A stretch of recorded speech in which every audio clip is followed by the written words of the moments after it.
Fala galera, aqui é o Felipe e hoje eu decidi trazer um vídeo de vocabulário pra vocês, bem especial, focado numa das épocas que eu mais gosto do ano, que é o Natal. Apesar do Natal aqui no Brasil ser bem diferente do Natal lá nos Estados Unidos, né, já que eles estão enfrentando a época mais fria do ano e a gente a mais quente, ainda assim é inegável que muitas das tradições, comidas e costumes que a gente tem de Natal são herdados do que a gente cresceu aí assistindo em filmes e séries americanos sobre Natal. Mas antes de começar o vídeo, eu quero pedir pra vocês se inscreverem aqui no canal se vocês ainda não são inscritos, deixarem o like de vocês aqui embaixo também. Lembrando que as redes sociais da Punkify, uma escola de inglês como você nunca viu antes, estão aqui na descrição, então não esquece de entrar lá e conhecer a gente um pouquinho melhor. E não esquece também de mandar esse vídeo aqui pro seu amigo que tá aprendendo inglês e também gosta do Natal, que eu tenho certeza que ele vai curtir.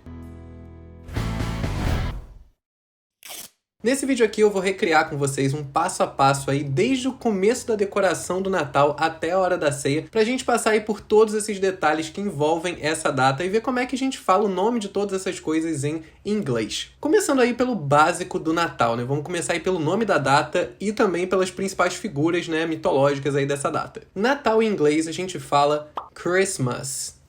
Christmas. E o motivo de Natal em inglês ser Christmas vai ser explicado num vídeo que eu ainda vou soltar aqui no canal. Então fica ligado aqui, já aproveita e ativa o sininho quando você se inscrever aqui embaixo no canal para não perder as notificações dos próximos vídeos, que em breve vai sair mais um vídeo de Natal. E nesse vídeo eu vou explicar certinho a origem de várias das palavras que eu tô dizendo aqui. O famoso Papai Noel, né, o bom velhinho que faz os brinquedos e entrega para as crianças ao redor do mundo, em inglês é chamado de Santa Claus. Santa Claus. A esposa dele, né, a Mamãe Noel, é chamada em inglês de Mrs. Claus. Mrs. Claus. E os ajudantes do Papai Noel, que eu acho que em português a gente também chama de elfos, né? São elfos que ajudam o Papai Noel? Acho que são. A palavra em inglês para elfo é elf. Elf. Bem parecido com elfo em português, porém acontece uma mudança quando a gente coloca essa palavra no plural. A gente não fala elves, né, com F. Na verdade, a gente vai substituir esse F por V-E-S. Então, em vez de ficar elves, a gente vai ter elves.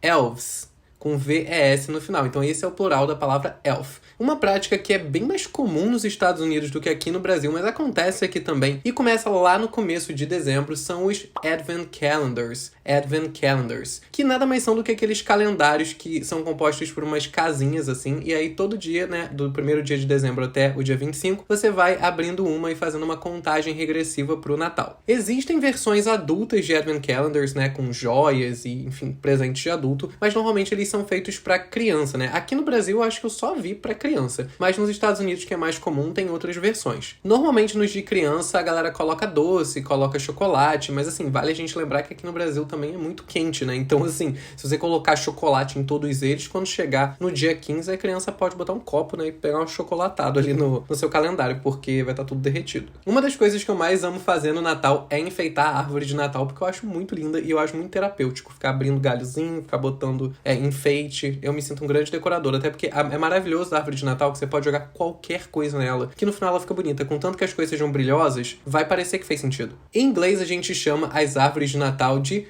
Christmas trees. Christmas trees. E nela a gente coloca enfeites, né? Que podem ser vários tipos diferentes. Podem ser bolinhas, podem ser estrelinhas, podem ser laços, podem ser várias coisas. Em inglês a gente chama esse conjunto aí de enfeites de árvore de Natal de ornaments. Ornaments. Que é um nome aí geral, né? Um termo aí bem guarda-chuva para todos esses tipos de enfeite que a gente coloca nas árvores. O que a gente aqui no Brasil chama de pisca-pisca, né? Que são aquelas luzinhas que a gente coloca na árvore, coloca na casa também. Em inglês são simplesmente chamadas de lights. Lights, né? Que traduzindo literalmente seriam luzes. E é isso, se elas piscam ou não, vai ser lights. E lá no topo da árvore, né? A gente costuma colocar ou uma star ou a gente coloca um angel. Então, star, angel. São os dois topos de árvore aí mais comuns que a gente tem tanto nos Estados Unidos quanto aqui. Algumas famílias católicas também têm o hábito de colocar um presépio, né, na base da árvore. Não sei se é estritamente só famílias católicas, mas eu particularmente só vi famílias católicas colocando. Em inglês a gente chama presépios de nativity scene. Nativity scene. Que traduzindo seria algo como uma cena de nascimento, né? Nativity, nascimento, né? Uma forma um pouco mais rebuscada de falar nascimento, e sim, é cena mesmo. Mais uma coisa que, independente da religião, normalmente está na base das árvores, são os presentes, né? Que é um ponto aí bem central do Natal. Esse é aquele momento do ano que a gente coloca umas embalagens bem chamativas nos presentes para deixar tudo bem colorido. Presentes em inglês a gente fala presents. presents, bem parecido com o português mesmo. E essa prática, né, de embrulhar esses presentes a gente chama em inglês de present wrapping. Present wrapping. O verbo to wrap, ele significa embalar, envolver. Então, present wrapping, né, esse momento aí de embalar os presentes. Outra coisa que é comum também da gente encontrar na base das árvores são os Christmas cards.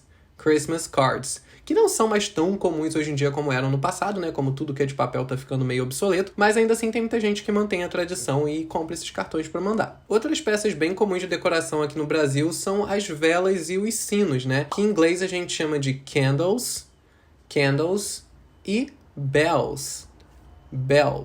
Uma tradição bem conhecida de Natal, mas que aqui no Brasil ela é mais decorativa do que funcional, são as meias de Natal, né? É bem comum da gente pendurar essas meias, às vezes na porta, às vezes decorando dentro de casa, mas aqui a gente costuma usar essas meias compradas, né? Que são às vezes de algum material que, tipo, não são meias que dão pra gente usar. São normalmente meias gigantescas que são feitas pra enfeitar temáticas de Natal. Essas meias também existem nos Estados Unidos e muita gente compra essas meias pra enfeitar a casa, tá? Não é uma coisa que só existe aqui. Mas também é comum nos Estados Unidos as pessoas realmente colocarem meias penduradas às vezes em cima da lareira ou penduradas em alguma parte da casa. E também é parte da tradição dos Estados Unidos que as pessoas coloquem presentes menores dentro dessas meias para que os donos da meia vão lá e peguem o presente depois. Essas meias em inglês a gente chama de stockings. Stockings. E não socks. Né? Socks, que é um termo bem mais comum para meia. E qual que é a diferença entre stockings e socks? A diferença principal está no tamanho da meia. Stockings são essas meias mais altas, normalmente vão até o joelho, mas não necessariamente. E socks são aquelas meias um pouco mais baixinhas, o tipo de meia que a gente usa normalmente, né? E quando a gente está falando dessas decorações de Natal, normalmente as meias que a galera pendura, mesmo quando são meias que dão para você usar, são meias temáticas de Natal, meias mais compridas, até porque a ideia é a gente colocar um presente lá dentro, né? Então ficou um hábito as meias que a galera usa serem stockings e não socks, que são essas meias que a gente usa mais no dia a dia. Uma prática que é bem comum no Natal dos Estados Unidos, mas que eu particularmente nunca vi aqui no Brasil, são os mistletoes. Mistletoes. Que traduzindo seriam viscos, né? A galera costuma pendurar nos portais, assim, das portas, às vezes na passagem de um cômodo pro outro, ou na entrada da casa. E a tradição diz que se você parar com alguém embaixo, né, de um mistletoe, vocês precisam se beijar. O que eu sempre achei muito estranho, porque, assim, Natal é aquele momento que você se reúne com a família, né? E aí você pendura isso no Natal da família, e eu fico pensando quantas pessoas que você realmente poderia beijar que parariam embaixo desse mistletoe com você. Mas tudo bem, né? Muitas pessoas fazem, deve ter algum propósito. Muitas das tradições que a gente vê nos filmes americanos, né, acabam não podendo ser reproduzidas exatamente iguais aqui no Brasil, principalmente por conta do clima, né? Muitas delas envolvem neve, fazer boneco de neve, e como vocês já sabem, né, aqui quando a gente chega no Natal, a gente tá de regata e bermuda com 5 ventiladores em cima da gente porque tá muito quente. E além do Brasil ser um país muito quente, é que não nevar, mesmo que nevasse, né, nessa época do ano não estaria nevando porque é verão. Uma tradição muito comum dos Estados Unidos nessa época é o sleigh riding. Sleigh riding. Sleigh nada mais é do que um trenó. E existem duas palavras para falar de trenó, então deixa eu explicar para vocês a diferença das duas. Existe sleigh e existe sled. Sleigh e sled. E qual que é a diferença entre os dois? O sleigh é aquele trenó mais grandão, mais robusto, tipo que o Papai Noel anda mesmo com os presentes atrás, enfim. Já o sled, ele é aquele trenó individual, às vezes cabe uma outra pessoa, mas é aquela pranchinha que as crianças colocam, sentam assim em cima pra descer o morrinho na neve. É tipo isso é um sled. Então assim, é um trenó, né, não deixa de por definição ser um trenó, mas não é aquele trenó grandão igual a gente vê do Papai Noel. É comum também da gente ver em filmes uma outra tradição que aqui no Brasil, pelo menos eu nunca vi acontecendo. Mentira, esses dias tinha um carro passando aqui com esse rolê. Mas é bem comum. Que são as famosas Christmas Carols.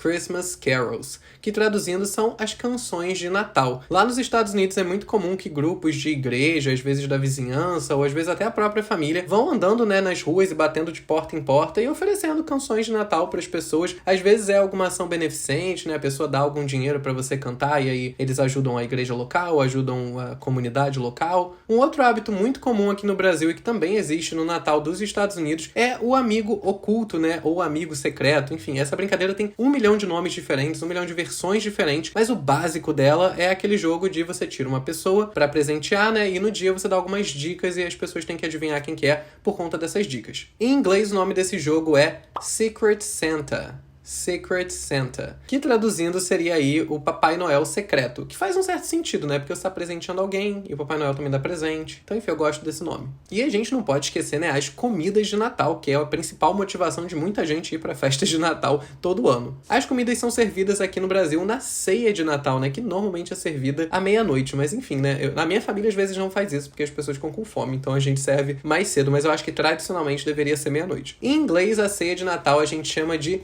Christmas Dinner, que traduzindo seria o jantar de Natal, então assim, nenhum nome muito rebuscado. E como era de se esperar, né, por questões de diferença climática, por questão de acesso a certos produtos e até por hábitos mesmo alimentares, a gente não tem os mesmos pratos tradicionais aqui que os americanos têm. A gente costuma servir Chester aqui no Natal, né, existem algumas pessoas que servem peru, mas até onde eu acho é uma carne mais cara, eu não tenho certeza, mas eu vejo mais as pessoas servindo Chester. Lá nos Estados Unidos, assim, sem dúvida, o prato mais comum do Natal é um peru. Peru, em inglês, vai ser chamado de turkey.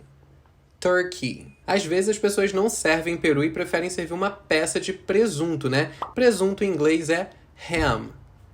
Ham. Quando a gente fala dos doces, a gente encontra as famosas candy canes, que traduzindo seriam aí bengalas de doce, né? Candy, doce, e cane é bengala. Então são aquelas famosinhas enroladinhas de vermelho que a gente sempre vê nos filmes. E que particularmente eu acho esse doce muito, muito ruim. Eu só acho ele bonito. Eu não sei se as pessoas realmente gostam de comer isso, mas eu acho que o ponto principal é estético. Outra prática muito comum nos Estados Unidos são os gingerbread cookies. Gingerbread cookies, que são aqueles biscoitinhos de gengibre igual a gente viu no Shrek, né? O biscoitinho do Shrek, ele é um gingerbread cookie. Um outro prato tradicional dessa época e que eu particularmente acho muito nojento, mas assim, cada um come o que quer. Eu sei que são hábitos diferentes, tá tudo bem. Mas é que eu acho uma combinação meio nojenta. São as mince pies.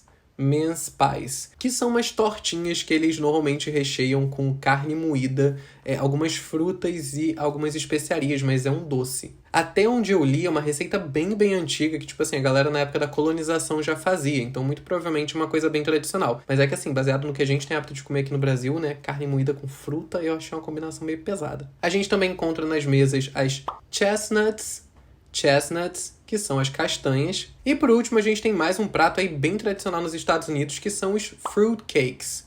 Fruitcakes, que são o mais próximo que a gente teria aí nos Estados Unidos de um panetone, né? Não é exatamente um panetone, mas é como se fosse um bolinho recheado com frutas, então é bem parecido. Mas esses foram aí os vocabulários mais comuns de Natal, mas não esquece de deixar aqui nos comentários mais algumas palavras aí pra gente poder enriquecer essa mini aula que eu fiz aqui com vocês. Mais uma vez, pedir pra vocês se inscreverem aqui no canal se vocês ainda não são inscritos, deixarem o like de vocês aqui embaixo também. Lembrando que as redes sociais da Punkfy estão todas aqui na descrição. Eu vou ficando por aqui e até o próximo vídeo.